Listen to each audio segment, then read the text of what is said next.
શ્રાવણ સુદ એકાદશી એટલે પવિત્ર એકાદશી. આજના દિવસે બ્રહ્મસંબંધ મંત્રનું પ્રાગટ્ય થયું. આ બ્રહ્મસંબંધ મંત્ર ગદ્યમાં હોવાથી તેને ગદ્ય મંત્ર પણ કહેવામાં આવે છે. આ ગદ્ય મંત્રના છેલ્લા 5 અક્ષર એ શ્રી પંચાક્ષર મંત્ર કહેવાય છે. આ મંત્ર દ્વારા જીવ પોતાનું બધું પ્રભુને નિવેદન એટલે કે સમર્પણ કરે છે. તેથી તેને નિવેદન મંત્ર પણ કહેવામાં આવે છે.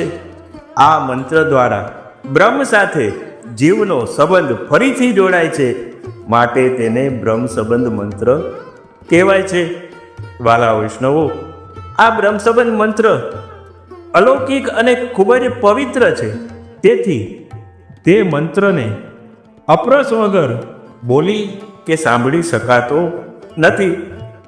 આપણે અહીં આ બ્રહ્મ સંબંધ મંત્રનો ગુજરાતીમાં ભાવાર્થ શું છે તે જોઈએ તો કે ભગવાન કૃષ્ણથી વિખૂટા પડીએ હજારો વર્ષનો સમય વ્યતીત થવાથી ભગવાનની પ્રાપ્તિને માટે હૃદયમાં જે તાપ કલેશનો આનંદ થવો જોઈએ તે જેને તિરોધાન થયો છે, એવો હું જીવ ભગવાન કૃષ્ણ એટલે કે શ્રી ગોપીજન વલ્લભને દેહ, ઇન્દ્રિયો, પ્રાણ, અંતઃકરણ અને તેના ધર્મો, સ્ત્રી, ઘર, પુત્ર, કુટુંબ, ધન, આલોક અને પરલોક આત્મા સહિત સમર્પણ કરું છું.